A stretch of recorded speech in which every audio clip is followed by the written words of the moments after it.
Hi hello నమస్తే welcome to HMD. గత కొద్ది రోజులుగా ఎర్ర సముద్రంలో రవాణా నౌకలపై దాడులకు పాల్పడుతున్న హౌతీ రెబల్స్ కు భారీ ఎదురుదెబ్బ తగిలింది. అమెరికా నౌకాదళం జరిపిన హెలికాప్టర్ల దాడిలో 10 మంది హౌతీలు హతమయ్యారు. డెన్మార్క్ షిప్పింగ్ కార్పొరేషన్ మెర్స్ హంగ్జౌ వాణిజ్య నౌకను ఆదివారం హౌతీ రెబల్స్ హైజాక్ చేయడానికి ప్రయత్నించి 4 బోట్లలో దానికి సమీపంగా చేరుకున్నారు. ఈ క్రమంలో నౌక సిబ్బంది పంపిన సందేశాలతో అప్రమత్తమైన అమెరికా నేవీ హెలికాప్టర్లను రంగంలోకి దింపింది. బోట్లపై కాల్పులు జరిపి 3ంటిని ముంచేశారు. 4వది అక్కడి నుంచి తప్పించుకుని వెళ్లిపోయింది. స్థానిక కాలమానం ప్రకారం ఆదివారం తెల్లవారుజామున 3:30 జరిగిన ఈ ఘటనలో 10 మంది హౌతీలు హతమయ్యారు. కాగా ఈ ఘటన తర్వాత ఒక ప్రకటన విడుదల చేసిన మెర్స్ సంస్థ ఎర్ర సముద్రంలో 48 గంటల పాటు తమ కార్యకలాపాలను నిలిపివేస్తున్నట్లు ప్రకటించింది. ఇక శనివారం కూడా మెర్స్ రవాణా నౌకపై హౌతీలు క్షిపణులను ప్రయోగించారు.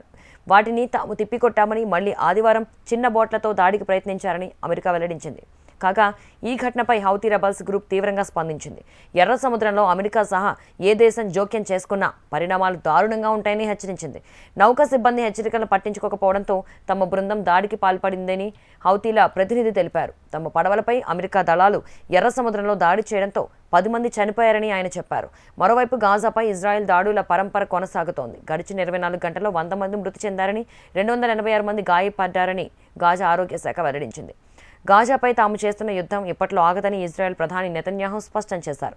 గతేడాది అక్టోబర్ 7న హమాస్ జరిపిన మరణ హోమానికి ప్రతీకారంగా ఇజ్రాయెల్ దాదాపు 3 నెలల నుంచి భీకర దాడులు కొనసాగిస్తోంది. ఈ దాడుల్లో సుమారు 22,000 మంది ప్రాణాలు కోల్పోయారు. హమాస్కు మద్దతుగా యెమెన్కు చెందిన హౌతీ రెబెల్స్ గత నవంబర్ నుంచి ఎర్ర సముద్రంలో వాణిజ్య నౌకలను లక్ష్యంగా చేసుకుని దాడులకు పాల్పడుతున్నారు.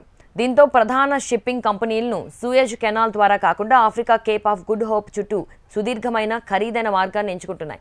ఎర్ర సముద్రం సూయజ్ కెనాల్ను ఉపయోగించే నౌకలకు ప్రవేశ స్థానం. ఇది ప్రపంచ వాణిజ్యంలో 12% నిర్వహిస్తుంది.